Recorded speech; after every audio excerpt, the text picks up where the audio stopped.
Hi guys and welcome back to the channel Deepak Yadav Education. Welcome to the Daily Hindu News and Editorial Analysis of 10th of November 2023. तो guys आज है तारीख 10 नवंबर 2023 और है Friday. देखेंगे आज के important news and editorial discussion को, लेकिन लेक्चर में आगे बढ़ने से पहले अगर आपको इस लेक्चर का पीडीएफ चाहिए तो क्या करना है, सबसे पहले डाउनलोड करना है टेलीग्राम, देन उसके बाद जाके सर्च बॉक्स में टाइप करना Deepak Yadav education UPSC.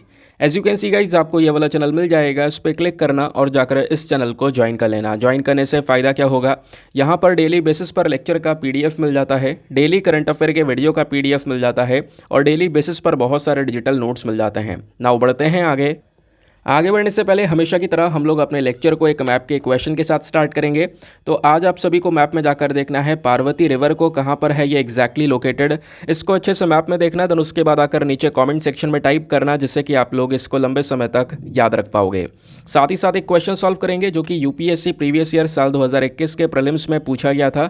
Daily basis पे हम लोग यहाँ पर एक प्रीवियस ईयर क्वेश्चन को भी सॉल्व करते हैं। क्वेश्चन में बोला जाता है आपको बताना है कि ब्लू कार्बन क्या है। नीचे आपको ऑप्शंस दिए गए हैं। Option number A, carbon captured by oceans and coastal ecosystem, क्या ब्लू कार्बन इसको बोलते हैं। या option number B, carbon sequestered in forest biomass and agricultural soils. या option number C, carbon contained in petroleum and natural gas. या फिर option number D, carbon present in atmosphere. तो इसका सही आंसर सभी को नीचे कमेंट सेक्शन में देना है, एटलीस्ट सभी को उसमें पार्टिसिपेट करना है, जैसे मैं आप लोगों से डेली बेसिस पे बोलता हूँ। बाय द वे, इसका जो करेक्ट आंसर है वो मैंने आपको टेलीग्राम पर प्रोवाइड करवा दिया है, वहाँ से भी आप इसको चेकआउट कर सकते हो। और अगर वहाँ पर आंसर नहीं मिलता है तो भी कोई परेशान होने की ज़रूरत नहीं है, क्योंकि वीडियो के लास्ट में इस क्वेश्चन के आंसर का डिस्कशन हम लोग करेंगे। तो चलो शुभारंभ करते हैं और चलते हैं सबसे पहले थंबनेल वाले इंपॉर्टेंट आर्टिकल की तरफ। तो दोस्तों, पिछले 2 दिनों से लगातार बहुत सारे न्यूज़ आर्टिकल्स पब्लिश हो चुके हैं इस पर्टिकुलर टॉपिक को लेकर। आप हिंदी में, इंग्लिश में, नेशनल न्यूज़पेपर्स, इंटरनेशनल न्यूज़पेपर्स, सभी जगह पर इस आर्टिकल का कवरेज देख पा रहे होंगे। साउथ कोरिया से दोस्तों एक न्यूज़ निकल कर आई है, जहाँ पे बोला जा रहा है कि जो एक इंडस्ट्रियल रोबोट है उसने एक इंसान की जान ले ली है। तो इस आर्टिकल को आप जीएस पेपर नंबर 4 एथिक्स के पॉइंट ऑफ व्यू से भी देख सकते हो। एथिक्स में एक सबसे बड़ा एग्जाम्पल इसको ऐड कर सकते हो।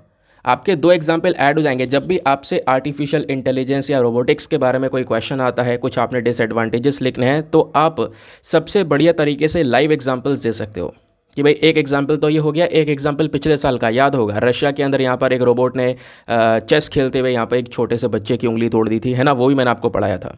तो कुछ बढ़िया एग्जाम्पल्स यहाँ पर आपको ये देखने को मिलते हैं।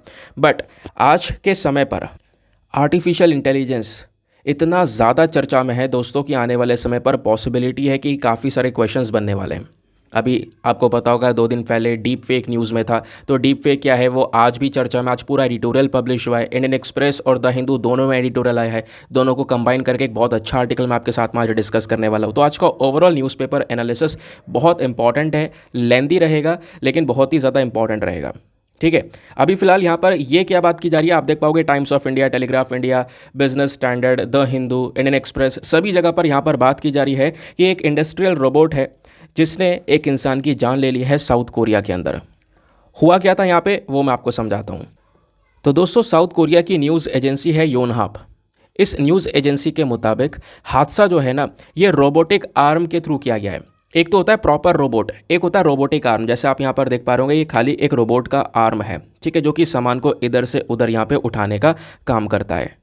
तो अलग अलग चीज़ों को पकड़ने के लिए इस हाथ जैसे रोबोटिक आर्म का यूज़ किया जाता है। दोस्तों पता है, इस आर्म में कुछ गड़बड़ी आ गई और ये आर्म कंफ्यूज हो गया कि मुझे उठाना क्या है, और इसने एक इंसान को डब्बे के साथ में कंफ्यूज कर लिया और उस इंसान की जान ले ली। तो इस रोबोटिक आर्म को डिब्बे उठाकर एक पैनल पर रखने थे, लेकिन इसने क्या किया, डिब्बे की जगह एक इंसान को पकड़ लिया और इतनी बुरी तरीके से पकड़ा कि उसकी जान निकल गई। तो ये जो रोबोट है दोस्तों, इसकी टेस्टिंग के दौरान ये पूरा का पूरा हादसा हुआ। योनहाप जो न्यूज़ एजेंसी है, इसके मुताबिक ये हादसा तब हुआ जब जो कर्मचारी रोबोट के सेंसर ऑपरेशंस जो होते हैं ना, उसको वो चेक कर रहे थे। तो वहाँ के जो लोग हैं वो रोबोट के सेंसर ऑपरेशंस को चेक कर रहे थे, ठीक है, उसके ऊपर थोड़ी यहाँ पर टेस्टिंग वगैरह कर रहे थे। और इसी दौरान क्या हुआ, रोबोटिक आर्म ने कर्मचारी को डिब्बा समझकर पकड़ लिया और ऑटोमेटिक पैनल की तरफ धकेल दिया। और पैनल की तरफ ढकेलने से दोस्तों क्या होता है, इससे जो वो पर्सन है जिसको ढकेला गया था, उसका चेहरा, उसका जो चेस्ट है वो पूरी तरह से कुचल जाता है।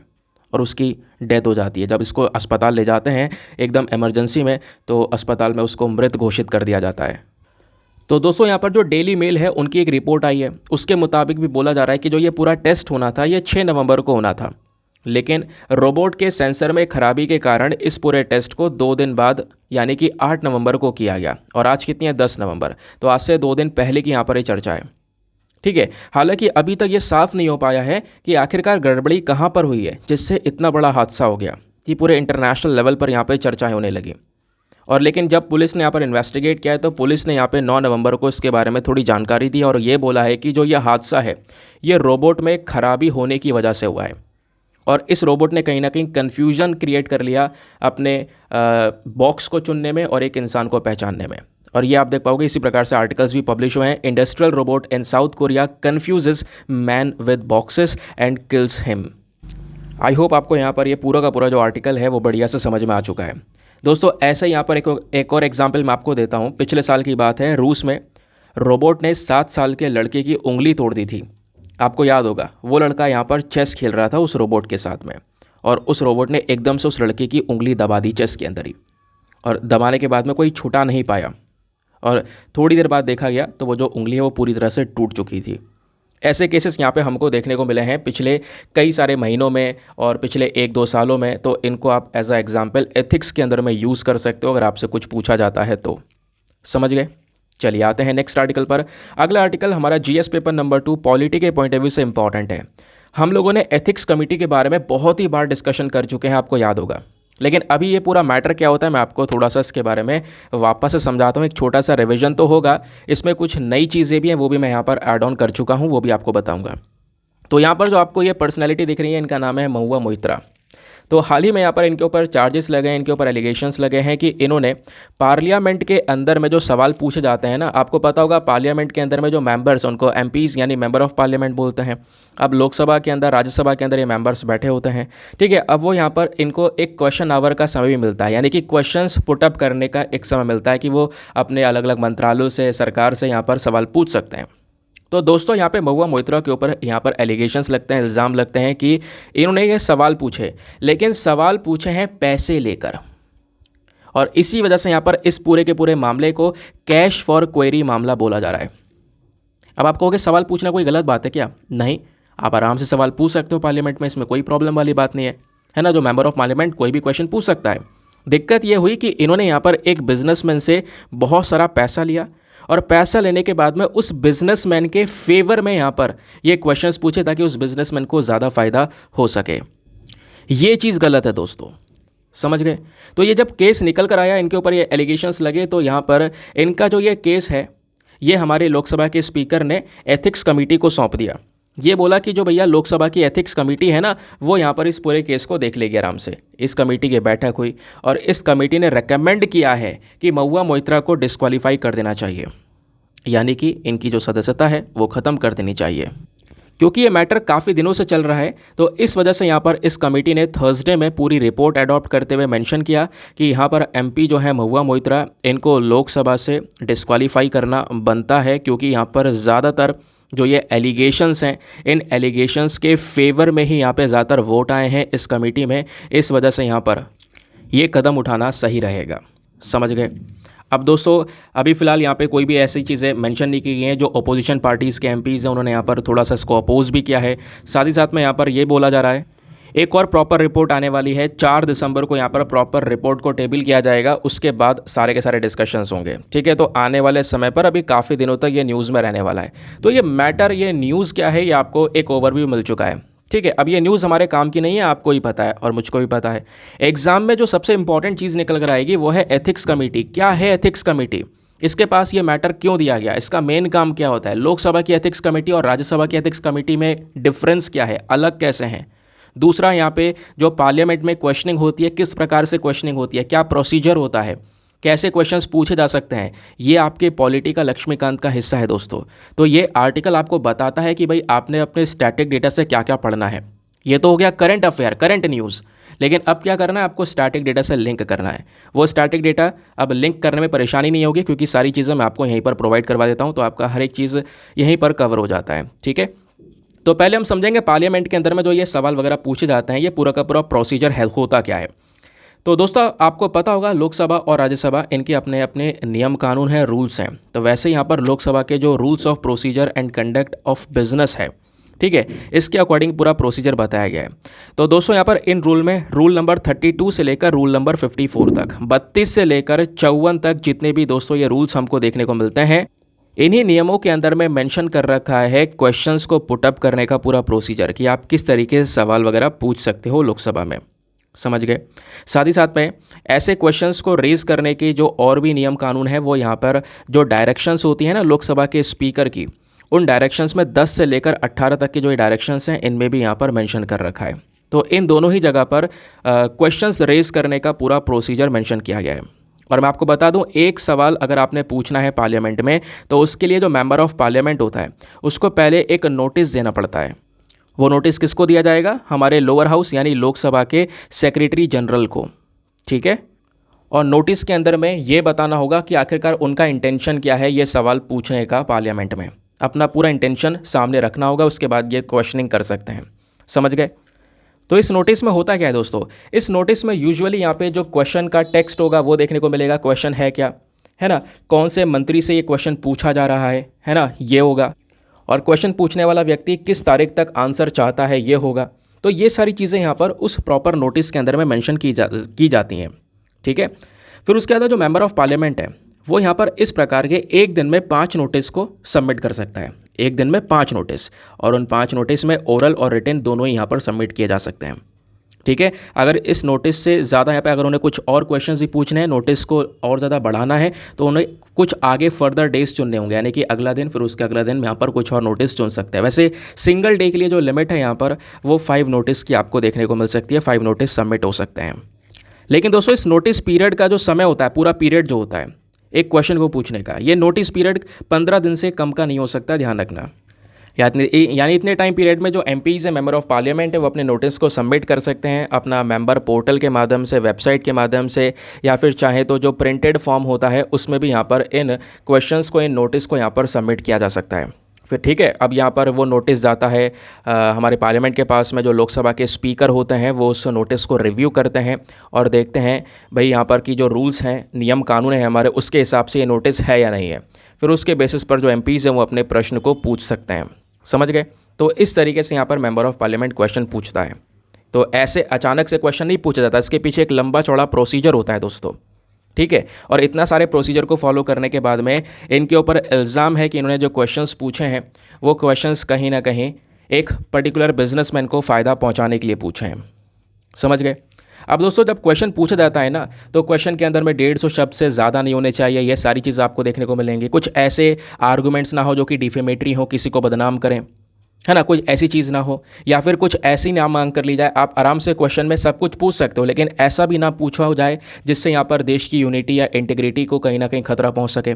ऐसे क्वेश्चंस को या ऐसी इन्फॉर्मेशन की मांग करने को अवॉइड करना पड़ेगा, ठीक है। क्योंकि यहाँ पर मंत्री से सवाल पूछे जाएंगे किसी मिनिस्टर से, तो यहाँ पर उनसे मांग की जाएगी कि भाई आप अपना आंसर दो, इसके ऊपर अपना उत्तर दो। तो ऐसी भी चीज़ ना पूछो जिससे यहाँ पर नेशनल यूनिटी या फिर हमारे देश की इंटीग्रिटी के ऊपर में एक बुरा असर पड़े। समझ गए। तो ये लोकसभा का प्रोसीजर है, ध्यान रखना। जो मैंने अभी ऊपर से लेकर नीचे तक बताया, सारा का सारा लोकसभा का प्रोसीजर है।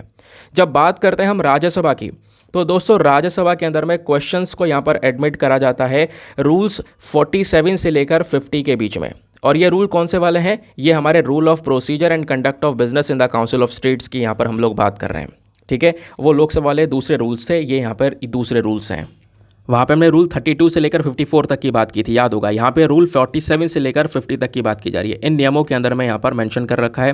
तो राज्यसभा के अंदर जब भी दोस्तों क्वेश्चंस पूछे जाते हैं ना, तो वो केवल और केवल एक ही समस्या को लेकर पूछा जाता है, एक ही पर्टिकुलर इशू को लेकर यहाँ पर वो सवालिंग की जाती है।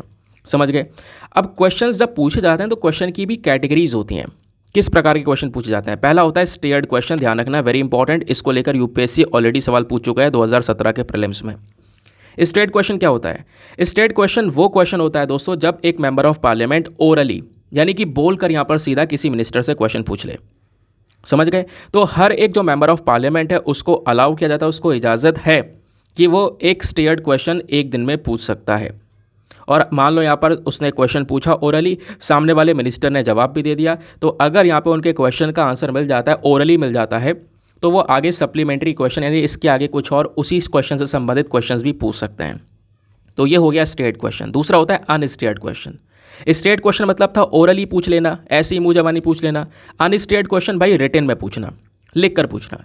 तो मेंबर ऑफ पार्लियामेंट यहाँ पर मांग करता है रिटन में आंसर कि भाई हमें लिखित में उत्तर चाहिए, समझ गए। और लिखित में उत्तर मिलने के बाद में कुछ सप्लीमेंट्री क्वेश्चंस जो होते हैं ना वो नहीं पूछे जाता है। जैसे कि ऊपर क्या था भाई, ओरली पूछ लिया ऐसी मुंह जबानी आंसर मिल गया, तो आगे फर्दर क्वेश्चन पूछ लिए जाते थे। लेकिन अनस्टेट क्वेश्चन में यहाँ पर आप पूछ तो सकते हो, आपको रिटन में आंसर मिलने के बाद में उससे संबंधित कुछ आगे के क्वेश्चन नहीं पूछ सकते। Supplementary questions can not be followed, ये आपने ध्यान में रखना है। ये बेसिक चीज़ें जो कि आपको कंफ्यूज कर सकती हैं प्रीलिम्स के अंदर में। फिर आता है एक शॉर्ट नोटिस क्वेश्चन। दोस्तों यहाँ पर इस प्रकार के क्वेश्चंस जो है ना किसी अर्जेंट मैटर को लेकर पूछे जाते हैं, ठीक है। तो अर्जेंट मैटर को लेकर यहाँ पे पूछे जाते हैं। यहाँ पर जो ओरल आंसर है वो भी यहाँ पर चल जाता है कि भाई ओरली यहाँ पर जो आंसर है वो भी लिया जा सकता है। और इस क्वेश्चन को पूछने के लिए यानी कि शॉर्ट नोटिस वाले जो क्वेश्चन है ना, इसको पूछने के लिए कह सकते हो कि 10 दिन के अंदर अंदर पहले एक नोटिस देना पड़ता है, समझ गए। उसके बाद यहाँ पर ये आप क्वेश्चन पूछ सकते हो। अब एट द लास्ट यहाँ पे हमारे दिमाग में क्वेश्चन ये भी आता है कि सवाल जवाब करने से फ़ायदा क्या होगा, ठीक है। अगर हम क्वेश्चन रेज कर रहे हैं पार्लियामेंट के अंदर में तो उसका इंपॉर्टेंस क्या है। पहला इंपॉर्टेंस है भाई ये पार्लियामेंट्री राइट है, पार्लियामेंट्री हक है। क्वेश्चन पूछना ये हमारे मेंबर ऑफ पार्लियामेंट का अपना राइट है, अपना हिस्सा है, अपना हक है उनका, ठीक है। दूसरा यहाँ पे दोस्तों हमारी डेमोक्रेसी के लिए सबसे बढ़िया भी है ये, क्योंकि यहाँ पर अगर जो एमपीज़ हैं वो इन्फॉर्मेशन मांगेंगे, सरकारी एक्टिविटीज़ के बारे में जानेंगे, है ना, उसके बारे में जो गवर्नमेंट के काम है उसके बारे में यहाँ पर काफ़ी सारी चीज़ें जानने की कोशिश करेंगे। क्वेश्चंस के अंदर में सरकार की क्या क्या कमियाँ हैं उसके बारे में सवाल जवाब किया जा सकता है ना। इस मिनिस्ट्री को ये स्टेप उठाने चाहिए, अच्छे के लिए ये हो सकता है। तो इससे यहाँ पर ओवरऑल क्या होगा, ओवरऑल जो गवर्नमेंट है वही बेटर होती हुई नजर आएगी, समझ गए ना। आगे आते हैं तो ये तो हो गया यहाँ पर पूरा का पूरा क्वेश्चन का प्रोसीजर। अगर आप जाके पढ़ोगे पॉलिटी में तो आपको ये सारी चीज़ें मिलेंगी और अब आपका पढ़ना वहाँ पे आसान हो जाएगा, समझ गए। अब बात करते हैं हम लोग एथिक्स कमेटी की। दोस्तों यही आर्टिकल में आर्टिकल का पार्ट नंबर 2 एथिक्स कमेटी, फटाफट इसको भी डिस्कस कर लेते हैं, फिर आगे को हम लोग आगे बढ़ेंगे। तो दोस्तों यहाँ पे लोकसभा के जो स्पीकर हैं इन्होंने यहाँ पर ये पूरे मामले को एथिक्स कमेटी को सौंप दिया। अब एथिक्स कमेटी ने अपना डिसीजन क्या दिया है वो मैंने आपको बता दिया, समझ गए। लोकसभा की जो एथिक्स कमेटी है दोस्तों इसको स्टार्ट किया गया था साल 2000 में। इसके अंदर में 15 से ज़्यादा मेंबर्स नहीं हो सकते और उन मेंबर्स को नॉमिनेट कौन करता है, लोकसभा के स्पीकर, ठीक है। जैसे लोकसभा में स्पीकर होते हैं उसी प्रकार से राज्यसभा में हमारे चेयरमैन होते हैं, लेकिन हम लोकसभा की बात करें तो लोकसभा के स्पीकर इनको नॉमिनेट करते हैं। अब जितने भी 15 लोगों को नॉमिनेट किया ये कितने साल तक रहेंगे, 1 साल तक इनका टेन्योर होता है, 1 साल से ज़्यादा टेन्योर नहीं हो सकता। एथिक्स कमेटी, अब बात करते हैं राज्यसभा वाली। ये तो मैंने आपको लोकसभा वाली बता दी थी, अब राज्यसभा वाली बात करते हैं। राज्यसभा वाली जो एथिक्स कमेटी है इसको 1997 में तैयार किया गया था। इसके अंदर होते हैं टोटल 10 मेंबर और इनको कौन नॉमिनेट करता है, इनको नॉमिनेट करता है राज्यसभा के चेयरमैन। जैसे लोकसभा के स्पीकर उन 15 मेंबर को नॉमिनेट कर रहे थे, यहाँ पे हमारे राज्यसभा के चेयरमैन इन 10 मेंबर को नॉमिनेट कर रहे हैं, समझ गए। टर्म क्या है, टर्म वही है, टेन्योर वही है, 1 साल का टेन्योर यहाँ पर देखने को मिलता है। सवाल यह है कि इनका मेन कार्य क्या है। मेन कार्य यहाँ पर यह है कि जो भी हमारे मेंबर ऑफ पार्लियामेंट है ना, उनका जो मोरल और एथिकल कंडक्ट है, जो उनका काम करने का तरीका है उसको यहाँ पर देखना। कोई गलत काम तो नहीं कर रहा है, कोई अनएथिकल काम तो नहीं है। अगर कोई मेंबर ऑफ पार्लियामेंट कोई मिसकंडक्ट दिखा रहा है, उसका अनएथिकल काम है, तो बेसिकली उसके खिलाफ एक्शन लेने का काम करती है यहाँ पर ये कमेटी, समझ गए। तो ये है यहाँ पर एथिक्स कमेटी की हो गई बात। तो ये था इंपॉर्टेंट आर्टिकल, पॉलिटी के पर्सपेक्टिव से लगातार चर्चाओं में है, आगे भी रहने वाला है लगभग 1-1.5 महीने तक, इस वजह से याद रखना। चलिए आते हैं नेक्स्ट आर्टिकल पर, again one of the most important article. लेकिन दोस्तों आगे बढ़ने से पहले एक इंपॉर्टेंट इन्फॉर्मेशन, अगर आप लोग हमारे पेड ग्रुप्स को ज्वाइन करना चाहते हो तो आपके पास में बढ़िया चांसेस को ज्वाइन करने का। इस पेड ग्रुप में आपको डेली करंट नोट्स, पीडीएफ वगैरह प्रोवाइड करवाए जाते हैं। फॉर एग्जांपल अभी जैसे हम लोगों ने यहाँ पर आर्टिकल डिस्कस किया, पॉलिटी का, कमेटियों के बारे में जाना, ये सारा डिस्कशन किया, तो आपको पता है वो आर्टिकल इंपॉर्टेंट नहीं है, लेकिन वो जो बैकग्राउंड डेटा है वो ज़्यादा इंपॉर्टेंट है, जो आपसे एग्जामिनेशन में पूछा जाएगा, ठीक है। वो आपके नोट्स हैं हमारे न्यूज़पेपर के, जो कि स्टैटिक डेटा और करंट को मिलाकर तैयार किया गया है। वो सारे रेडीमेड नोट्स दोस्तों आपको प्रोवाइड करवाए जाते हैं पीडीएफ के फॉर्म में। और वो जो पीडीएफ होता है वो प्रिंटेबल साइज़ का होता है, या फिर आप कह सकते हो वो प्रिंटेबल फॉर्म में होता है।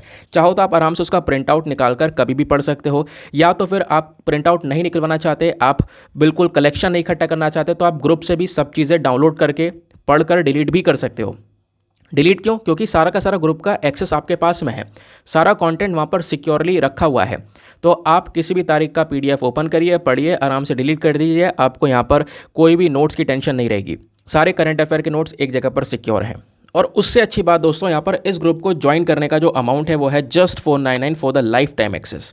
या आप ऐसा कह सकते हो कि जब तक आपका सिलेक्शन ना हो जाए एग्जामिनेशन में, तब तक आप 499 में, केवल 499 में इस ग्रुप को ज्वाइन करके रख सकते हो।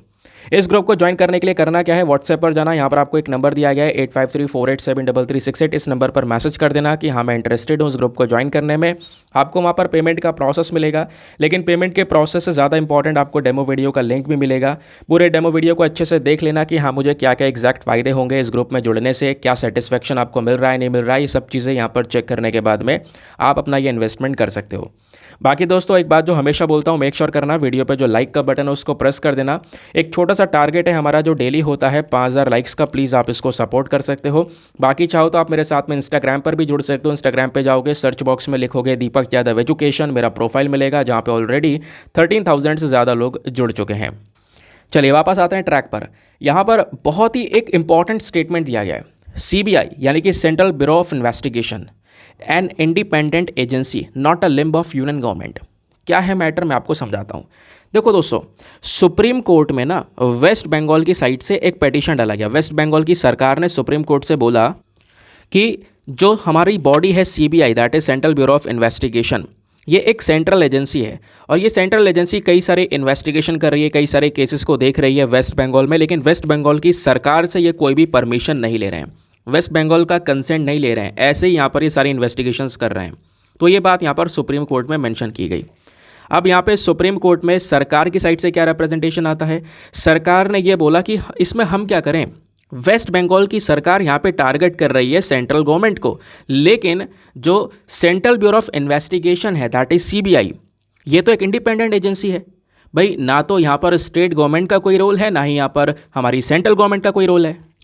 तो वही चीज़ यहाँ पर मेंशन की गई कि भाई जो सीबीआई है वॉज इट्स ओन बॉस, ये खुद की यहाँ पर बॉस है, यहाँ पे सरकार का कोई कंट्रोल नहीं है, अपने आप वो इन्वेस्टिगेशन कर रहे हैं, अपने आप रजिस्ट्रेशन कर रहे हैं, अपने आप केसेस को देख रहे हैं वो, क्योंकि वो एक इंडिपेंडेंट एजेंसी है, कोई हमारी केंद्र सरकार का कोई हिस्सा नहीं है, केंद्र सरकार का कोई हाथ नहीं है।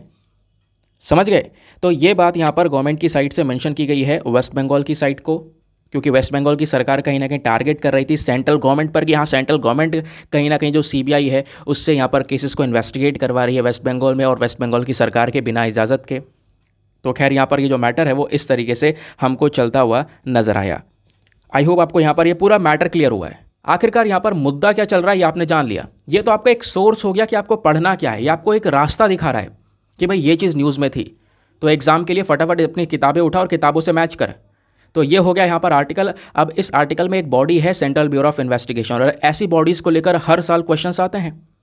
तो सीबीआई कहाँ पर है भाई, पॉलिटी की किताब उठाओगे आपको वहाँ पे सीबीआई को लेकर पूरा चैप्टर देखने को मिलेगा, ईडी को लेकर पूरा चैप्टर देखने को मिलेगा, एनआईए को लेकर पूरा टॉपिक देखने को मिलेगा। समझ गए? तो ये बॉडीज़ बहुत इंपॉर्टेंट होती हैं, आपके सिलेबस का हिस्सा हैं। चलिए यहाँ पर आपका सिलेबस का एक और पॉइंट कवर करते हैं। सेंट्रल ब्यूरो ऑफ इन्वेस्टिगेशन हाल ही में चर्चा में था, क्यों? क्योंकि इसके जो डायरेक्टर हैं उनको रिसेंटली अपॉइंट किया गया था, इस वजह से यहाँ पर सीबीआई न्यूज़ में। फिलहाल हमें काम की बात को जानना है। तो सीबीआई जो है एक प्रीमियर इन्वेस्टिगेटिव एजेंसी है भारत की, इंडिया की एक ऐसी एजेंसी जिसका मेन काम है बड़े बड़े केसेस को हैंडल करना, उसके अंदर में डिटेल से इन्वेस्टिगेशन करना। इस एजेंसी को कब बनाया गया? इसको बनाया गया था 1963 में हमारी भारत सरकार के थ्रू। क्यों? क्योंकि एक कमेटी उस समय पर बैठाई गई थी जिसका नाम है संथनम कमेटी। उस कमेटी ने इस पूरे मामले को देखकर रेकमेंड किया था कि हाँ सीबीआई जैसी बॉडी हमारे पास में होनी चाहिए। ठीक है, तब जाके इसको बनाया गया। तो सीबीआई कोई स्टैचुअरी बॉडी नहीं है दोस्तों, ध्यान रखना है ना, कोई स्टैचुअरी बॉडी नहीं है, यानी कोई कानून से यहाँ पर इसको नहीं बनाया गया है। इसके पास में जो पावर्स आती हैं सीबीआई के पास में, वो सारी powers Delhi special police establishment act 1946 के माध्यम से आती हैं। स्टैचुअरी बॉडी कौन सी होती है? जिसको एक पर्टिकुलर एक्ट या कानून से बना रहे हैं, इसको किसी कानून से नहीं बनाया गया है, लेकिन इसकी जो पावर्स हैं वो दिल्ली वाले इस पर्टिकुलर एक्ट से आती हैं। अब सीबीआई का कंट्रोल किस किस चीज़ के ऊपर है? तो दोस्तों यहाँ पे मैं आपको बता दूं, सीबीआई जो है ना, ये ministry of personnel public grievance और पेंशंस के अंडर में काम करता है। वेरी वेरी इंपॉर्टेंट, डायरेक्टली आपसे पूछा जाएगा। ठीक है, तो सीबीआई के पास में केसेस कई बार आते हैं, करप्शन के केसेस आते हैं, तो करप्शन के केसेस को यहाँ पर देखता है ना, उन अपराधियों को, उन अपराधों को इन्वेस्टिगेट करता है प्रिवेंशन ऑफ करप्शन एक्ट के माध्यम से। ठीक है, ये बात आपने ध्यान में रखना है। बाकी अगर हम लोग फंक्शंस की बात करेंगे तो स्टार्टिंग में यहाँ पर जो सीबीआई है, इनको केवल और केवल करप्शन के लिए, अगर यहाँ पर सरकारी डिपार्टमेंट्स में या पब्लिक सेक्टर अंडरटेकिंग के अंदर में कोई करप्शन हो रहा है, कोई भ्रष्टाचार हो रहा है, तो उसको इन्वेस्टिगेट करने की पावर्स स्टार्टिंग में दी गई थी। लेकिन साल ब साल में दोस्तों क्या होता रहा, सीबीआई की पावर्स बढ़ती हुई चली गई। आज सीबीआई यहाँ पर इकोनॉमिक ऑफेंसेस यानी कि पैसों से संबंधित जो बड़े बड़े घोटाले होते हैं उनको भी देखने का काम कर लेता है। साइबर क्राइम्स हो गए, ऑर्गेनाइज क्राइम हो गया, स्पेशल क्राइम्स को भी देखने का काम करता है। आई होप आपको यहाँ पर ये जो सीबीआई इसके बारे में बेसिक डिटेल्स कवर हो चुकी हैं और प्रीलिम्स के लिए यहाँ पे सारा डेटा आपको मिल चुका है। चलिए आगे आते हैं उसके बाद में नेक्स्ट आर्टिकल पर। अगला आर्टिकल भी पॉलिटी के पॉइंट ऑफ व्यू से इंपॉर्टेंट है। आज लग रहा है पॉलिटी का स्पेशल क्लास चल रहा है, ठीक है। यहाँ पर ये आर्टिकल आप देख पाओगे, सुप्रीम कोर्ट की साइड से एक स्टेटमेंट आया है। स्टेटमेंट क्या आया है, सुप्रीम कोर्ट ने दोस्तों सभी हाई कोर्ट्स से बोला है, क्या बोला है, need to expedite trial in cases against MPs MLAs. मतलब क्या, मैं आपको समझाता हूँ। एमपीज कौन हो गए, मेंबर ऑफ पार्लियामेंट, जो हमारे लोकसभा राज्यसभा में बैठे हुए हैं। एमएलएज कौन हो गए, मेंबर ऑफ लेजिस्लेटिव असेंबली, जो हमारी राज्य सरकारों की विधानसभा है उसके अंदर में बैठे हैं, वो एमएलएज कहलाते हैं। तो दोस्तों यहाँ पर एमपीज और एमएलएज ये जो सरकार चला रहे हैं, सरकार के अंदर में एक मेन इंपॉर्टेंट रोल इन्हीं का ही है, इन्हीं लोगों का ही है। अब दोस्तों पता है, इनमें से आधे से ज़्यादा लोग, या अगर हम लोग करें एक अच्छा परसेंटेज लेके चलें तो 40-45% के आसपास जो ये लोग हैं एमपीज एमएलएज, वो खुद बड़े बड़े क्राइम कर चुके हैं। उनके सर पे बहुत बड़े, मतलब कह सकते हो कि कई सारे केसेस चल रहे हैं उनके ऊपर में, या फिर कह सकते हो कई सारी सज़ा काट कर वो आ चुके हैं, ठीक है। कई सारे लोगों को उम्र कैद की सज़ा भी हो सकती है, कई सारे के ट्रायल चल रहे हैं, तो ये यहाँ आपको देखने को मिलेगा। तो जब ऐसे लोग बैठे हैं एमपीज के पद पर, एमएलएज के पद पर, जिनके ऊपर ऑलरेडी यहाँ पर क्राइम के चार्जेस हैं, तो वो कहलाता है क्रिमिनलाइजेशन इन पॉलिटिक्स। यानी कि हमारे पॉलिटिक्स में, हमारे राजनीति में खुद यहाँ पर कौन है, वो क्रिमिनल्स, वो अपराधी हमको देखने को मिल रहे हैं। तो सुप्रीम कोर्ट ने दोस्तों कल के दिन हमारे हाई कोर्ट्स के चीफ जस्टिस से ये बोला है कि भाई ये आपके रिस्पॉन्सिबिलिटी है कि आप एक स्पेशल बेंच बनाओ। हर एक हाई कोर्ट में एक स्पेशल बेंच बनेगी और उस हाई कोर्ट का मेन काम क्या होगा कि भाई जो भी एमपीज और एमएलएज के ऊपर में क्रिमिनल ट्रायल चल रहा है, जिनके ऊपर ट्रायल चल रहा है क्राइम का, है ना, केसेस चल रहे हैं, फटाफट उन केसेस के ऊपर निगरानी मारो, सारा डेटा कलेक्ट करो और आने वाले जो इलेक्शन है 2024 के, उन लोकसभा के इलेक्शन से पहले सारा डेटा हमको चाहिए। और 3 जज की जो ये बेंच है दोस्तों, जिसको डीवाई जो चंद्रचूड़ जी हमारे चीफ जस्टिस ऑफ इंडिया, उन्होंने यहाँ पर हेड किया और उन्होंने यहाँ पर मेंशन किया है कि हम लोग जल्दी एक्शन भी लेंगे। 2024 के जो इलेक्शंस होंगे उससे पहले अगर हमारे पास में सारा डेटा मिल जाता है, सारे ट्रायल्स का सारा इन्फॉर्मेशन हमारे पास में होता है, तो हम तुरंत ही एक एक्शन भी लेने वाले हैं, जहाँ पर जो एमपीज और एमएलएज हैं जिनको अरेस्ट भी किया जा सकता है। दोस्तों एक एमिकस क्यूरे हैं, एमिकस क्यूरे क्या होता है, यानी कि friend of the court, court का एक दोस्त, वो किसी पार्टी को बिलोंग नहीं करता है। मान लो यहाँ पर कोर्ट में केस चल रहा है, अब उस केस में 2 पार्टीज़ हैं, ए और बी, दोनों आपस में लड़ रही हैं, जज यहाँ पर उन केस की सुनवाई कर रहा है, उसी में एक एमिकस क्यूरे आ जाता है बीच में। एमिकस क्यूरे होता है कोर्ट का फ्रेंड या फ्रेंड ऑफ द कोर्ट, वो किसी पार्टी से बिलोंग नहीं करता दोस्तों। तो यहीं पर ना एक एमिकस क्यूरे हैं जिनका नाम है विजय हंसारिया, और साथ ही साथ में एक एडवोकेट है जिनका नाम है अश्वनी उपाध्याय। इनका दोनों का कहना यहाँ पर यह है कि ये इन्होंने पिटीशन भी डाली और ये बोला है कि जो एमपीज़ और एमएलएज आज के समय पर 40% जो एमपीज़ एमएलएज हैं उनके ऊपर क्रिमिनल चार्जेस हैं, ठीक है, उनके ऊपर क्रिमिनल ट्रायल चल रहा है, केस चल रहा है उनके ऊपर, वो भी क्राइम का क्या, उन्होंने अपराध किया है बहुत बड़ा, समझ गए। तो ये है प्रॉब्लम। तो सुप्रीम कोर्ट ने बोला है कि सबसे पहले उन केसेस के ऊपर जोर देना जहां पर किसी एमपी एमएलए के ऊपर में उम्र कैद की सज़ा चल रही है, या उस वैसा मतलब ऐसा बड़ा अपराध किया है कि भाई जिसको उम्र कैद हो सकती है ना, या उसको यहाँ पर कह सकते हो कि मौत की सज़ा सुनाई जा सकती है। ऐसा अपराध अगर किसी ने किया तो पहले केसेस वो वाले देखो, उनके ट्रायल की जो पूर्ति है वो की सबसे पहले की जा सके, वहाँ पर सबसे पहले इन्वेस्टिगेशन किया जा सके, ऐसे केसेस को पहले हैंडल करना है हमें। ये बात यहाँ पर सुप्रीम कोर्ट की सीजीआई की साइड से मेंशन की गई है, समझ गए। आई होप आपको बढ़िया तरीके से पूरा आर्टिकल, पूरा मैटर समझ में आ चुका है। लेकिन ये मैटर इनफ नहीं होगा। मान लो यहाँ पर मेंस में कुछ लिखने के लिए आया तो हम क्या लिखेंगे, तो मेंस के पर्सपेक्टिव से बहुत सारी चीज़ें जो कि आपको पता होना चाहिए, ठीक है। तो मैं आपको इसके बारे में थोड़ा डिटेल से प्रोवाइड करवाता हूँ। एमिकस क्यूरे क्या है मैंने आपको बता चुका हूँ, जिसको हम लोग फ्रेंड ऑफ द कोर्ट बोलते हैं, ठीक है। अब हम लोग बात कर रहे थे क्रिमिनलाइजेशन ऑफ पॉलिटिक्स के बारे में। तो क्रिमिनलाइजेशन ऑफ पॉलिटिक्स का मतलब यह होता है क्रिमिनल्स का पॉलिटिक्स में पार्टिसिपेशन होना, यानी खुद अपराधी सरकार के अंदर या राजनीति के अंदर में प्रेजेंट हैं, वही यहाँ पर क्रिमिनलाइजेशन ऑफ पॉलिटिक्स कहलाता है। और इसमें जो क्रिमिनल्स होते हैं, जो बड़े बड़े अपराधी हैं, वो इलेक्शंस लड़ सकते हैं, उनको यहाँ पर इलेक्ट कर लिया जाता है as a member of parliament, as a member of state legislature, ठीक है।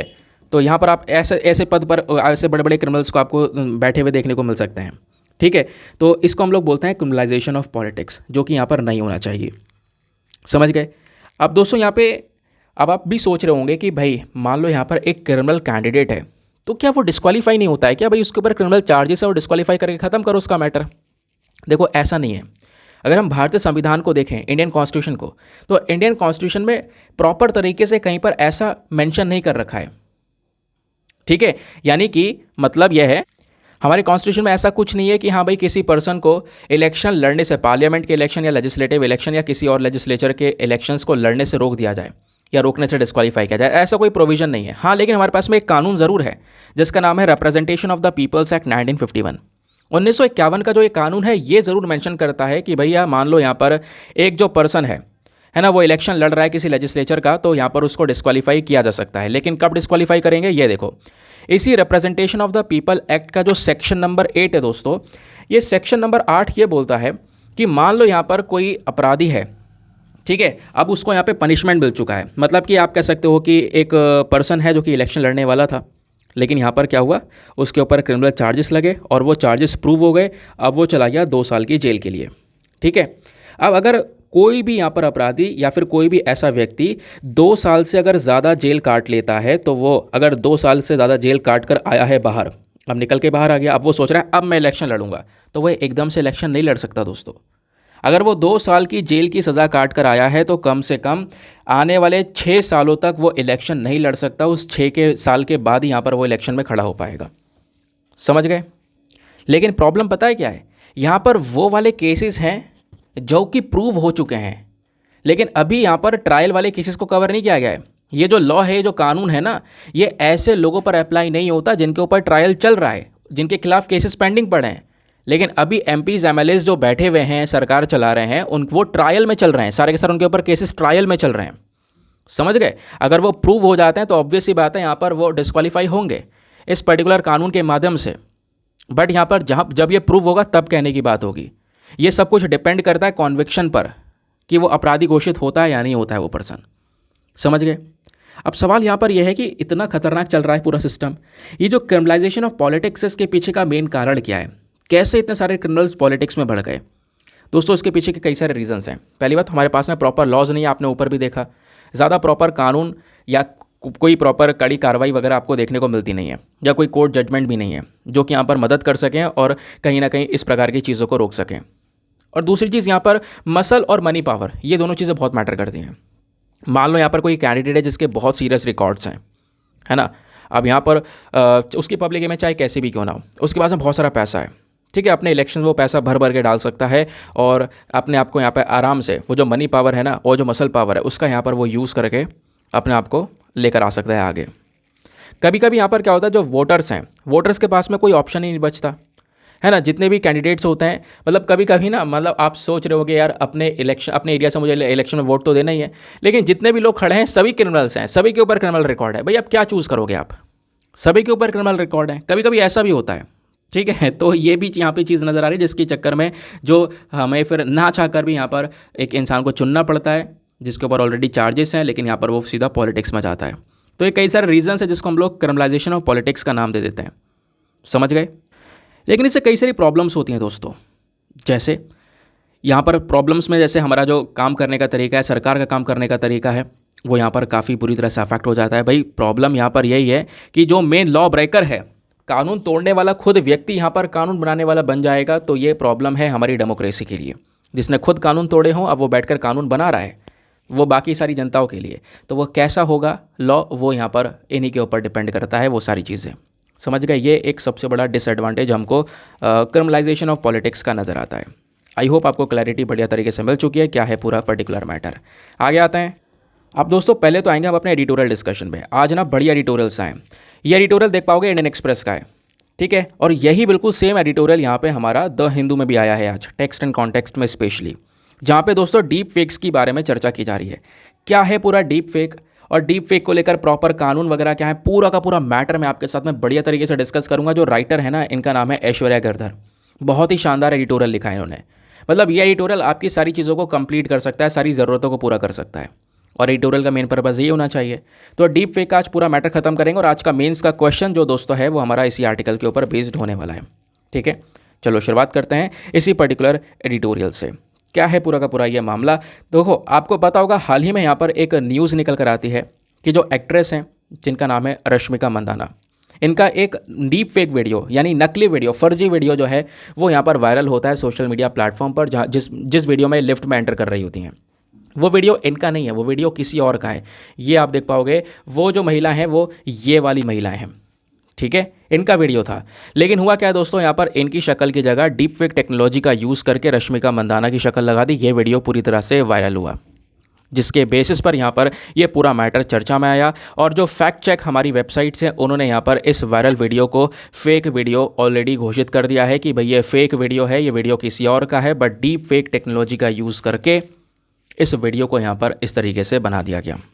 इससे एक बहुत बड़ी डिबेट छिड़ चुकी है। जो हमारे एक्टर्स हैं उन्होंने यहाँ पर एक लीगल रेगुलेशन की भी मांग की है कि भाई इस प्रकार के जो डीप फेक वीडियोज़ हैं ये तो शुरुआती तौर है, आने वाले समय पर सिचुएशन और गंभीर हो सकती है, तो इसके लिए हमारे पास में प्रॉपर रूल्स एंड रेगुलेशंस होने चाहिए ऐसी चीज़ों को कंट्रोल करने के लिए।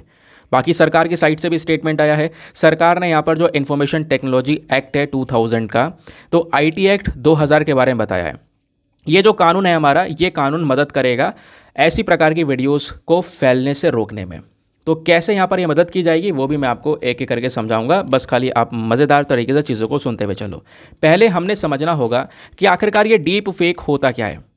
डीप फेक दोस्तों यहाँ पर खुद में एक ऐसी टर्म है जिसके नाम से पता चल रहा है कि भाई एक पर्टिकुलर इमेज को या वीडियो को पूरी तरह से बदल देना, उसको फेक वे में कन्वर्ट कर देना।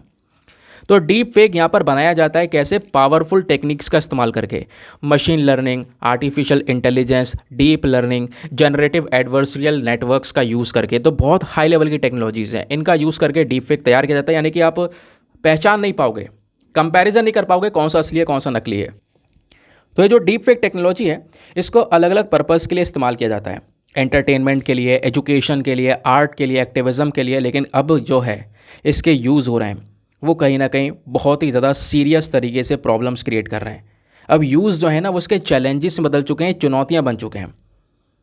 भाई यहाँ पर यूज़ जो है, लोग फेक न्यूज़ क्रिएट कर रहे हैं डीप फेक का इस्तेमाल करके, मिस इन्फॉर्मेशन फैला रहे हैं, प्राइवेसी वॉयलेट की जा रही है, किसी पर्सन की जो रेपुटेशन है उसकी जो पूरी इज्जत है वो बर्बाद की जा रही है पूरी तरह से। ठीक है, फेक वीडियोज़ यहाँ पर जनरेट किए जा रहे हैं, किसी लोगों को ब्लैकमेल किया जा रहा है, फ्रॉड्स किए जा रहे हैं, स्कैम किया जा रहा है, पैसा लूटा जा रहा है लोगों से। आपने एक केस वो भी देखा होगा कि मतलब यहाँ पर किसी ने यहाँ पर ना अपने रिश्तेदार की आवाज़ में यहाँ पर मतलब टेक्नोलॉजी का यूज़ करके पैसे मांगे, तो यहाँ पर वो पैसे उन्होंने दे दिए। फिर जब पूछा और कि भाई यार ये पैसे वैसे मैंने दिए थे, क्या हुआ, क्या है हेल्थ वगैरह, तो यहाँ पर उनका कहना है हमने तो पैसे मांगे ही नहीं, लेकिन उन्हीं की आवाज़ में कन्वर्ट करके वो पैसे मंगवाए गए। मतलब टेक्नोलॉजी इस लेवल पर यहाँ पर चलती चली जाए। आप देख पा रहे होंगे इंस्टाग्राम पर भी किस तरीके से यहाँ पर PM मोदी की जो आवाज़ है ना, उसमें सारे के सारे सॉन्ग्स चलाए जा रहे हैं। ये सारी चीज़ें यहाँ पर बहुत ही ज़्यादा अल्टीमेट लेवल पर बढ़ती चली जा रही हैं। समझ गए? अब बात यहाँ पर यह है, डीप फेक जो टेक्नोलॉजी है इसके यूजेस क्या क्या हैं, इसको कहाँ कहाँ पर हम यूज़ कर सकते हैं, पहले ये जानेंगे। पहले ये बहुत इंपॉर्टेंट है, इसको ध्यान से सुनना। फिल्म डबिंग के अंदर इस्तेमाल किया जाता है ना। जो डीप फेक टेक्नोलॉजी है भाई, इससे आप सब चीज़ लिंक कर सकते हो। जो जब जैसे कोई बोल रहा है इंसान है ना, उसको आप चेंज कर सकते हो, उसकी जो लिप सिंकिंग है वो चेंज कर सकते हो। जैसे फिल्मों के अंदर डब किया जाता है ना, आप जैसे देख पाओगे साउथ की कई सारी जो फिल्म है वो हिंदी में डब हो जाती हैं। तो वो कैसे हो रही हैं? डीप फेक टेक्नोलॉजी के माध्यम से, जिसमें हमको बिल्कुल पता भी नहीं चलता। अलग अलग यहाँ पर जो लैंग्वेजेस हैं उसको हम लोग यहाँ पर डब कर सकते हैं दूसरी भाषाओं के अंदर में, जिससे एक बहुत बड़ा ऑडियंस को कैप्चर किया जा सके। एग्जाम्पल यहाँ पे उदाहरण दिया गया है राइटर के थ्रू। उदाहरण लिया है, एक वीडियो क्रिएट किया गया था और उस वीडियो के माध्यम से एक पिटीशन लॉन्च किया गया। उस पिटीशन के अंदर मांग ये थी कि भाई मलेरिया वगैरह ख़त्म किया जाए। और पता है उस वीडियो में बड़े बड़े सेलिब्रिटीज़ रखे हुए थे, डेविड बैकम, हग जैकमैन, बिल गेट्स, ये सब अलग अलग भाषाओं में बोल रहे थे, लेकिन वो डीप फेक टेक्नोलॉजी थी दोस्तों। ऐसा वीडियो भी क्रिएट हो चुका है। तो पहला इस्तेमाल फिल्म डबिंग, दूसरा यहाँ पर एजुकेशन। डीप फेक टेक्नोलॉजी के अच्छे यूज़ भी हम एजुकेशन में इस्तेमाल कर सकते हैं। हमारे टीचर्स की काफ़ी मदद हो सकती है कि वो लेसन्स को, जो हिस्टोरिकल फिगर्स हैं, ऐतिहासिक तौर पर जो बड़े बड़े पर्सनालिटीज़ हैं, उनको रियल में लाया जा सकता है। फॉर एग्जाम्पल मैं आपको एक एग्जाम्पल देता हूँ। क्या होता है ना, एक डीप फेक वीडियो बनाया जाता है अब्राहम लिंकन का। अब्राहम लिंकन जो कि यहाँ पर क्या कर रहे हैं, कुछ चीज़ें बता रहे हैं, समझा रहे हैं, अमेरिकन सिविल वॉर के बारे में बता रहे हैं खुद से। तो ये सब कैसे क्रिएट किया गया? डीप फेक टेक्नोलॉजी के माध्यम से। इससे क्या होगा, जो हिस्ट्री की फिगर्स, इंपॉर्टेंट पर्सनालिटीज़ है वो सामने आ रही हैं वीडियोज़ के अंदर, वो चीज़ों को एक्सप्लेन कर रही हैं। इससे यहाँ पर क्या है, टीचर्स और स्टूडेंट्स दोनों की जो हेल्प है वो काफ़ी ज़्यादा हो रही है। तीसरा जो यूज़ है वो है आर्ट के अंदर। डीप फेक टेक्नोलॉजी दोस्तों यहाँ पर इसको यूज़ किया जा सकता है एक क्रिएटिव टूल के तौर पर। जो हमारे आर्टिस्ट हैं वो अपने आप को एक्सप्रेस करने के लिए, एक्सपेरिमेंट्स करने के लिए, है ना, दूसरे आर्टिस्ट के साथ में कोलैबोरेट करने के लिए इस प्रकार की टेक्नोलॉजी का यूज़ करते हैं। समझ गए? फिर ऐसे यहाँ पर दोस्तों ऑटोनॉमी एंड एक्सप्रेशन, जो डीप फेक टेक्नोलॉजी है ये कहीं ना कहीं लोगों को और ज़्यादा पावरफुल बना देता है ना। जो लोग हैं वो अपने डिजिटल आइडेंटिटी को पूरी तरह से कंट्रोल कर सकते हैं, प्राइवेसी को प्रोटेक्ट कर सकते हैं। तो ये अपनी आइडेंटिटी को अलग अलग तरीके से एक्सप्रेस कर सकते हैं। एग्जाम्पल के तौर पर एक डीप फेक ऐप आया है जिसका नाम है रीफेस ऐप। ये जो रीफेस एप्लीकेशन है यहाँ पर हमारे यूज़र्स को अलाउ करता है कि वो अपने फेस को दूसरे फेस से बदल सकते हैं, किसी सेलिब्रिटी के फेस के साथ में लगा सकते हैं, है ना। वीडियोज़ या फन पर्पज़ के लिए, एंटरटेनमेंट पर्पज़ के लिए इसका इस्तेमाल कर सकते हैं। फिर यहाँ पर एक और यूज़ है वो है amplification of the message and it's reach. ये थोड़ा खतरनाक हो जाता है भाई। यहाँ पर कई बार ना क्या होता है, एक इंसान की आवाज़ ही चेंज की जा सकती है। मान लो वो इंसान कोई और मैसेज दे रहा हो, बट यहाँ पर डीप फेक से यहाँ पर वो मैसेज चेंज करके कोई और मैसेज बना दिया गया, ठीक है। तो इससे प्रॉब्लम्स होती हैं। फॉर एग्जांपल एक डीप फेक वीडियो यहाँ पर एक जर्नलिस्ट का बनाया, एक जर्नलिस्ट जिनको मार दिया गया था सऊदी गवर्नमेंट के थ्रू, ठीक है। तो उन जर्नलिस्ट का यहाँ पर वीडियो क्रिएट किया गया ताकि एक फाइनल मैसेज दिया जा सके और जस्टिस की मांग की जा सके। समझ गए? तो ऐसे लोग जो कई बार डिस्क्रिमिनेशन फेस कर रहे हैं, भेदभाव फेस कर रहे हैं, वायलेंस हुआ है उनके साथ में, है ना, जो उनका इंपॉर्टेंट मैसेज है उसको लेकर आना डीप फेक टेक्नोलॉजी के माध्यम से। उसके बाद में दोस्तों कई बार डीप फेक का इस्तेमाल डिजिटल कंस्ट्रक्शन में भी होता है, पब्लिक सेफ्टी के अंदर भी किया जाता है। जो डीप फेक टेक्नोलॉजी है क्या कर सकता है, हमारा कोई डिजिटल डेटा अगर बहुत डैमेज हो चुका है, ख़राब हो चुका है, उसको रीस्टोर कर सकता है, पुराने फ़ोटोज़ को रीस्टोर कर सकता है, लो क्वालिटी के फ़ोटोज़ हैं तो उसको हाई क्वालिटी में कन्वर्ट कर सकता है। ये भी यहाँ पर इसके फ़ायदे हो सकते हैं। समझ गए? तो यूजेस की बात यहाँ पर हम लोगों ने कर ली है। तो लेकिन ये है बस खाली इसके उपयोग कितने हो सकते हैं। अब बात आती है चैलेंजेस की, कि आखिरकार डीप फेक टेक्नोलॉजी का इस्तेमाल करने से क्या क्या समस्याएं, इस पर्टिकुलर टेक्नोलॉजी में क्या क्या चिंताएं हमको देखने को मिलती हैं। सबसे पहला जो चैलेंज है वो है स्प्रेडिंग फॉल्स इन्फॉर्मेशन। भाई फ़ायदे कितने भी हों लेकिन नुकसान थोड़े और घातक हैं।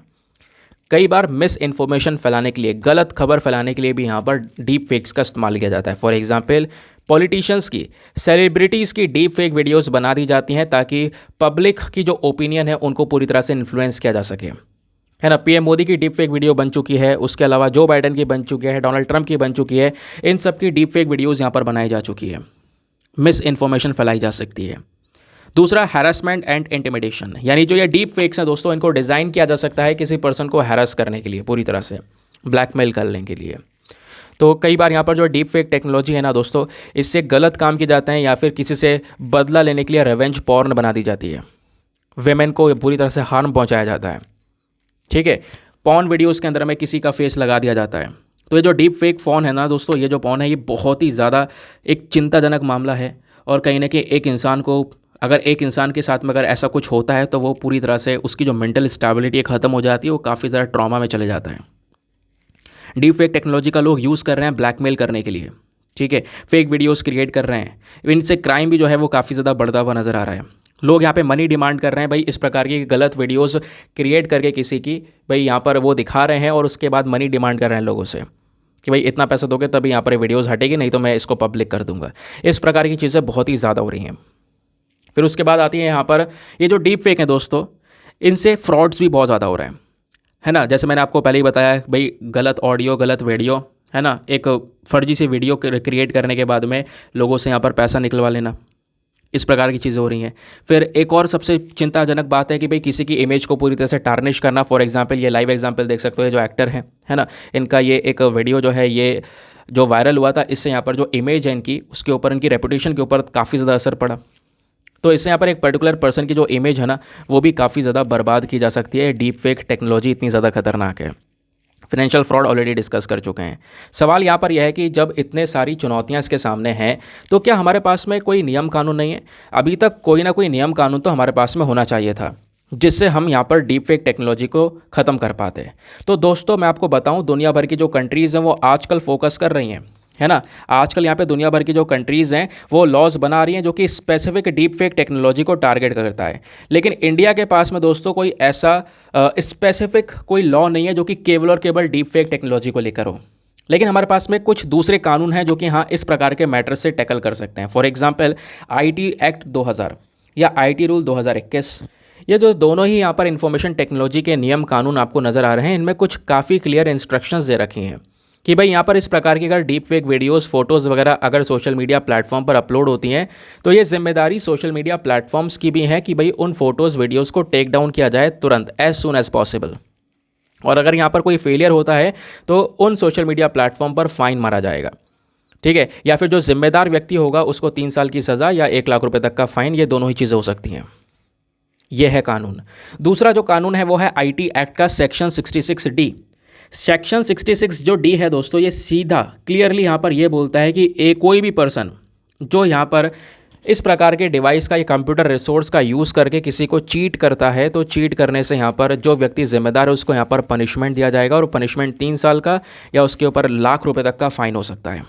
और ऐसे यहाँ पर एक और रूल है हमारे पास में, रूल 31B7। तो ये जो रूल है ये भी यहाँ पर ये बोलता है कि जो सोशल मीडिया प्लेटफॉर्म है उनको भी यहाँ पर जिम्मेदार होना होगा, उनको भी इंश्योर करना होगा कि भाई उनका प्लेटफॉर्म इस्तेमाल किया जा रहा है तो उनके प्लेटफॉर्म में कोई इस प्रकार की गलत हरकतें ना हो। फिर ऐसे यहाँ पर रूल 32 भी आपको देखने को मिलेगा। इसमें भी यहाँ पर ये बोला जा रहा है कि भैया ये जो कानून है ये मेंशन करता है कि जो ये इस प्रकार के जो कंटेंट है, ये कंटेंट ये जो सोशल मीडिया प्लेटफॉर्म है इसको 24 घंटे के अंदर अंदर ही पूरी तरह से ख़त्म कर दें। भाई अगर मान लो किसी का कंटेंट यहाँ पर अपलोड हुआ है तो वो कंप्लेंट दर्ज करवाएगा और 24 घंटे के अंदर अंदर उस कंटेंट को हटाना होगा। तो इस प्रकार के लॉज हमारे पास में ऑलरेडी हैं। लेकिन दोस्तों अगर हम कुछ दूसरी कंट्रीज से सीखना चाहें, क्योंकि कुछ और कंट्रीज़ भी हैं, फॉर एग्जाम्पल चाइना हो गया, चाइना ने स्पेसिफिकली टारगेट किया है डीप फेक टेक्नोलॉजी को कि भाई डीप फेक टेक्नोलॉजी के लिए अलग से एक कानून लेकर आए। और केवल चाइना नहीं, कनाडा भी यहाँ पर इस प्रकार का काम कर चुका है। कनाडा की अप्रोच भी काफ़ी बढ़िया है भाई डीप फेक्स को पूरी तरह से टैकल करने के लिए, ठीक है। तो ये यहाँ पर काम किया जा सकता है। अब सवाल यहाँ पर यह है कि हम कर क्या सकते हैं, वे फॉरवर्ड क्या है। अगर डीप फेक से बचना है तो राइटर ने काफ़ी सारे सजेशन दिए हैं। पहला, कुछ दूसरे देशों से सीखो। भाई दूसरे देशों ने अभी टेक्नोलॉजी को अपनाया है, इस प्रकार से मैटर से लड़ने के लिए वो टेक्नोलॉजी हम भी अपना सकते हैं। दूसरा जो यहाँ पर हम सोल्यूशन लेकर आ सकते हैं वो ये है कि भाई जितनी भी AI जनरेटेड वीडियोज़ होंगी, जो आर्टिफिशियल इंटेलिजेंस से वीडियोज़ को बनाया जा रहा है, उसमें वाटरमार्क ऐड कर दो। जैसे आज ना क्या होता है आजकल, कई सारे आप एडिटर ऐप या फिर कई सारी जो एडिटिंग एप्लीकेशन है उसको जब डाउनलोड करते होंगे और उन एप्लीकेशन में से वीडियो को एडिट करते होंगे तो उसमें वाटरमार्क लग के आ जाता है, उस कंपनी का नाम लिखा हुआ आता है। तो आप वाटरमार्क ऐड कर दो। इससे क्या होगा, उसमें वाटरमार्क, कोई भी यहाँ पर इस प्रकार का वीडियोस या ऑडियो या कोई भी कंटेंट तैयार करेगा उसमें वाटरमार्क आ जाएगा, साफ साफ पता चलेगा कि हाँ भाई यहाँ पर ये एडिट किया गया है इस पर्टिकुलर एप्लीकेशन से। समझ गए? तो ये विजिबल वाटरमार्क इंपॉर्टेंट है इस पर्टिकुलर टेक्नोलॉजी में। तीसरा जो हम काम कर सकते हैं वो ये है कि भाई यहाँ पर जो ये इनअप्रोप्रिएट कंटेंट है ना, अगर ये अपलोड होने से रोकना है तो उसके लिए ऑनलाइन प्लेटफॉर्म्स को भी स्टेप्स लेने होंगे। जो ये ऑनलाइन प्लेटफॉर्म है इनको यहाँ पे कदम उठाने होंगे कि भाई लोगों को एजुकेट किया जा सके उनके लिए यहाँ पर इस प्रकार का जो इनअप्रोप्रिएट कंटेंट है यहाँ पर उससे लड़ने के लिए। तो प्लेटफॉर्म्स यहाँ पर लोगों को एजुकेट करें कि भाई इस तरीके का जो कंटेंट है इसको इस तरीके से रोका जा सकता है। या फिर कह सकते हो एक सबसे अच्छा स्टेप ये है कि हमें डीप फेक डिटेक्शन टेक्नोलॉजी को बनाना होगा। एक ऐसी टेक्नोलॉजी जो कि यहाँ पर क्या करे, तुरंत पहचान ले कि हाँ भाई यहाँ पर ये डीप फेक है, ये एकदम गलत कंटेंट है या ये कह सकते हो फेक है। तीसरा जो हमें काम करना होगा, डिजिटल गवर्नेंस और लेजिस्लेशन को इम्प्रूव करना होगा, यानी प्रॉपर लॉज की आवश्यकता है, स्ट्रिक्ट कानून की आवश्यकता है, ठीक है। फिर उसके बाद मीडिया लिटरेसी एंड अवेयरनेस, ये भी बहुत इंपॉर्टेंट है। इसमें यहाँ पे हमें लोगों को एजुकेट करना होगा, लोगों को पढ़ाना होगा, बताना होगा कि भाई डीप फेक क्या है, इसके इम्पैक्ट क्या हो सकते हैं, कैसे आपने इससे बचना होगा। समझ गए? तो ये सारी जो चीज़ें हैं वो यहाँ पे आपके सामने मैंने रख दी हैं। अब आज का मेंस का क्वेश्चन आपने यहाँ पर हैंडल करना है, ठीक है। मेंस का क्वेश्चन थोड़ा इंटरेस्टिंग और इंपॉर्टेंट है क्योंकि ये काफ़ी चर्चा में ना दोस्तों, तो यहाँ से संबंधित कोई भी क्वेश्चन आपसे डायरेक्टली पूछा जा सकता है। क्वेश्चन क्या है? Discuss the potential uses and threats of deep fake technology, यानी जो डीप फेक टेक्नोलॉजी है इसके यूज़ क्या हो सकते हैं और इससे संबंधित क्या खतरे हो सकते हैं, उस पर चर्चा करें। और इसी को देखते हुए आपने ये भी समझाना होगा कि सरकार ने क्या क्या कदम उठाए हैं इस पर्टिकुलर डीप फेक के जो नेगेटिव परिणाम होते हैं उससे लड़ने के लिए। सरकार की क्या क्या यहाँ पर कदम उठाए गए, टेक्नोलॉजिकल कंपनीज कौन कौन सी जो कि कुछ ना कुछ स्टेप्स उठा रही हैं डीप फेक से लड़ने के लिए, ठीक है। तो ये भी आपने एग्जामिन करना है कि हम क्या कदम उठा सकते हैं। सरकार के मेजर्स के साथ साथ हम कौन कौन से कदम उठा सकते हैं जिससे यहाँ पर इसको कंट्रोल किया जा सके। तो 250 शब्दों में आंसर लिखना है। एक बार हिंदी में रीड कर देता हूँ ताकि हिंदी माध्यम वाले जो एस्पिरेंट्स हैं इसको अच्छे से समझ कर एक बढ़िया सा आंसर लिख सकें और उसको सबमिट कर सकें। तो डीप फेक तकनीक के संभावित उपयोग और खतरों पर चर्चा करें। इससे आलोक में उन उपायों की जांच करें जो सरकारों और प्रौद्योगिकी कंपनियां डीप फेक के नकारात्मक परिणामों को कम करने के लिए उठा सकती हैं। तो क्या यहाँ पर ऐसे आपके विचार हो सकते हैं, इसके बारे में बताना है। 250 शब्दों में आंसर लिखना है और आंसर लिखने के बाद में कहाँ पे सबमिट करना है, टेलीग्राम पर जाना, वहाँ पे जाके सर्च बॉक्स में लिखना दीपक यादव एजुकेशन मेंस ग्रुप। जैसे आप फुल फॉर्म लिखोगे मेरा टेलीग्राम चैनल मिलेगा जहाँ पर 70,000 से ज़्यादा लोग जुड़ चुके हैं। आप भी जुड़कर अपने आंसर्स को लेकर सबमिट कर सकते हो। अपने आंसर्स को सबमिट करने के साथ ही साथ में एक छोटा सा काम और करना है, सभी लोगों ने एटलीस्ट सभी लोगों को 2-2 आंसर्स रिव्यू करना है। जब आप सभी लोग 2-2 आंसर्स को रिव्यू करोगे बहुत सारे फ़ायदे होंगे आपको भी और सामने वाले को भी। आपको कुछ इंपॉर्टेंट पॉइंट्स मिलेंगे जो आप अपने नोट्स में इंक्लूड कर सकते हो। सामने वाले के आंसर में अगर कोई मिस्टेक होती है तो आप उनको बता सकते हो कि यहाँ पर इंप्रूवमेंट की आवश्यकता है। तो चलिए, आपके 2 आर्टिकल 2 एडिटोरियल एक ही में कंबाइन करके डिस्कस कर लिए गए हैं। आते हैं अगले एडिटोरियल की तरफ। आज के हमारे हिंदू न्यूज़पेपर के अंदर में एक और एडिटोरियल है जो कि इंपॉर्टेंट है। यहाँ पर बात की जा रही है दोस्तों सेमीकंडक्टर्स के बारे में। वैसे तो कई बार मैं आपको सेमीकंडक्टर्स के बारे में पढ़ा चुका हूँ, आपको याद होगा, कोई बात नहीं, रिवीजन हो जाएगा। लेकिन यहाँ पर बहुत इंपॉर्टेंट मुद्दा उठाया गया है दोस्तों। सेमीकंडक्टर होता क्या है पहले ये जान लो, फिर उसके बाद हम कहानी को कंटिन्यू करेंगे तो आपको ज़्यादा मजा आएगा, ज़्यादा बढ़िया तरीके से पूरा एडिटोरियल क्लियर होगा। ठीक है, पहले मैं आपको सेमीकंडक्टर के बारे में बता देता हूँ। सेमीकंडक्टर चिप्स दोस्तों ये बहुत ही इंपॉर्टेंट मटेरियल है आज के समय पर पूरे दुनिया के लिए। अभी क्या होता है, देखो 3 प्रकार के मटेरियल होते हैं। एक तो होता है यहाँ पर कंडक्टर, और एक होता है इंसुलेटर, और तीसरा होता है सेमीकंडक्टर। कंडक्टर मतलब ऐसे मटेरियल जिसमें इलेक्ट्रिसिटी यानी करंट जो है वो ईजिली फ्लो हो सके। फॉर एग्जांपल कॉपर वायर आपने देखा होगा, उसमें आराम से बिजली बह जाती है, नहीं बह जाती है एक कोने से दूसरे कोने तक, वो कहलाते हैं कंडक्टर। फिर होता है एक इंसुलेटर। इंसुलेटर ऐसी चीज़ जिसमें बिजली फ्लो ही ना हो सके, बिल्कुल यहाँ पर ना हो सके। वो जैसे कि आपका कागज़ हो गया, अब कागज़ आपने रखा, एक तरफ से करंट फ्लो कराने की कोशिश करोगे तो क्या एंड तक पहुंचेगा? नहीं पहुंचेगा।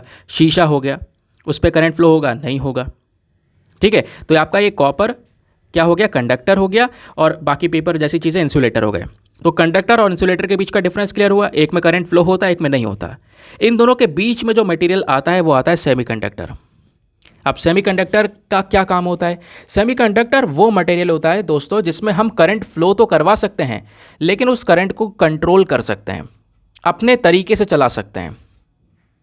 एक ही जगह से एक ही डायरेक्शन वो करंट फ्लो करता है और आप कंट्रोल कर सकते हो। ये एक सबसे इंपॉर्टेंट बात है सेमीकंडक्टर में।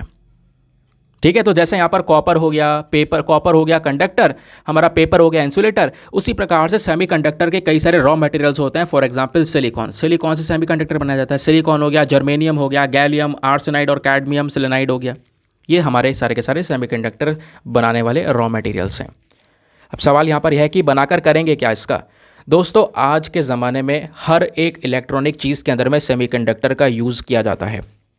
चाहे आपका मोबाइल फ़ोन हो, टैबलेट हो, लैपटॉप हो, आपके सामने बल्ब हो, कोई भी चीज़ आपके रूम में आपको दिख रही है इलेक्ट्रॉनिक प्रोडक्ट है तो उसके अंदर सेमीकंडक्टर चिप का यूज़ किया गया है। हाउस होल्ड गैजेट्स में, इंपॉर्टेंट मेडिकल डिवाइसेस में, मशीन्स में, ऑटोमोबाइल में, कारों में, गाड़ियों में, हर जगह पे सेमीकंडक्टर चिप का यूज़ हो रहा है। और कोविड-19 के बाद तो इसकी डिमांड और ज़्यादा तेज़ी से बढ़ चुकी थी।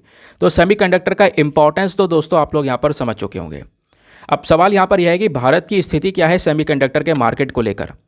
इंडिया जो है ना आज के समय पर सेमीकंडक्टर को ज़्यादा बनाता नहीं, हम प्रोड्यूस नहीं करते हैं, केवल और केवल सीधा हम मंगा रहे हैं, इंपोर्ट कर रहे हैं।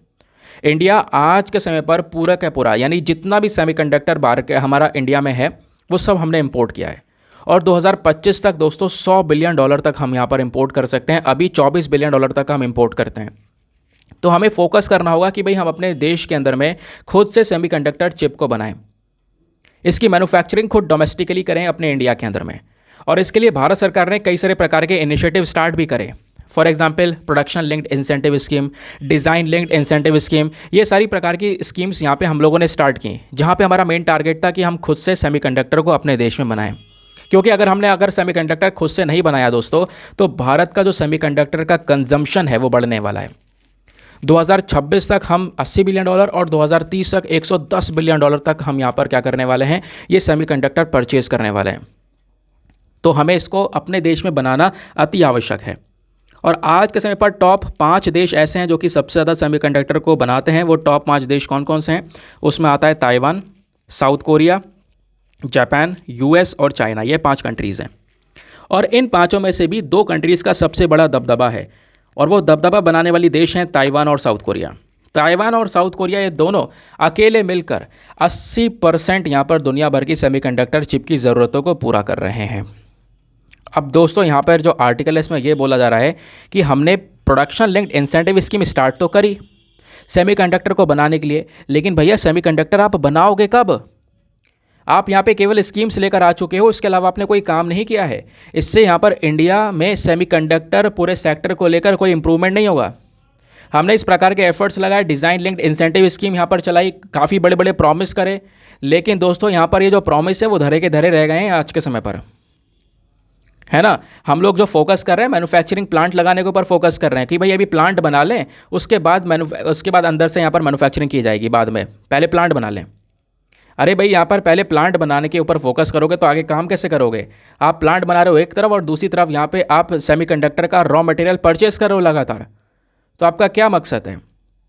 हमें कुछ ना कुछ रिसर्चेस तो करनी चाहिए थी ना। जो प्रोडक्शन लिंक्ड इंसेंटिव स्कीम का फंड है दोस्तों, ये जो पैसा है वो पैसा हम यूज़ कर सकते थे बढ़िया जगह पर। ये इंसेंटिव्स कंपनियों को एक अल्टीमेट लेवल पर देकर इस टेक्नोलॉजी को बूस्ट किया जा सकता था, बट इंडिया आज के समय पर यह स्कीम बस लाकर ऐसा लग रहा है भूल गया है। इंडिया जो है कहीं ना कहीं ग्लोबल इलेक्ट्रॉनिक्स मैन्युफैक्चरिंग सेंटर बन तो सकता है, लेकिन अगर हम जो स्कीम लेकर आ रहे हैं उसको लागू करेंगे तब। क्योंकि दोस्तों हमने देखा कोविड-19 में भारत को सबसे ज़्यादा परेशानी हुई थी सेमीकंडक्टर के मामले में। आपको बताऊंगा, आप गाड़ी सर्विसेज पर दे रहे थे कोविड-19 के समय पर, तो वो गाड़ी सर्विसेज पर लंबे समय तक रुकी पड़ी थी। क्यों? क्योंकि सेमीकंडक्टर चिप हमारे पास में नहीं आ पा रहे थे। तो हमें यहाँ पर जितना जल्दी हो सकता है उतना जल्दी जो ये प्रोडक्शन लिंक्ड इंसेंटिव स्कीम का पैसा है इसको जल्द से जल्द यहाँ पर स्पेंड करना होगा। और स्पेंड करने के ऊपर में सबसे मेन फोकस करना होगा कि भाई जल्द से जल्द आप रिसर्च और प्रोडक्शन शुरू करो सेमीकंडक्टर चिप का। इधर उधर फालतू में यहाँ पर टाइम गंवाना हमारे लिए एकदम वेस्ट होने वाला है। फिर ये स्कीम आगे जाकर पूछोगे कि भाई आपने जो स्कीम स्टार्ट करी थी, हज़ारों करोड़ों रुपए यहाँ पर खर्चे थे, वो कहाँ गए? समझ गए? चलिए आगे आता हूँ उसके बाद में नेक्स्ट एडिटोरियल पर। अगला एडिटोरियल यहाँ पर इंपॉर्टेंट है, specially GS paper number 2 international relations के पॉइंट ऑफ व्यू से। आपको पता होगा हाल ही में अगरतला और अखौरा इन दोनों के बीच में यहाँ पर जो रेलवे लिंक है इसको स्टार्ट किया गया, इसका उद्घाटन यहाँ पर किया गया है। तो अभी नवंबर के महीने में ही भारत के प्रधानमंत्री नरेंद्र मोदी जी, साथ ही साथ में बांग्लादेश के प्रधानमंत्री शेख हसीना, इन दोनों ने मिलकर अगरतला अखौरा जो ये रेल लिंक है इसका उद्घाटन कर दिया है। ये रेल लिंक क्या भारत और बांग्लादेश को जोड़ रहा है क्या?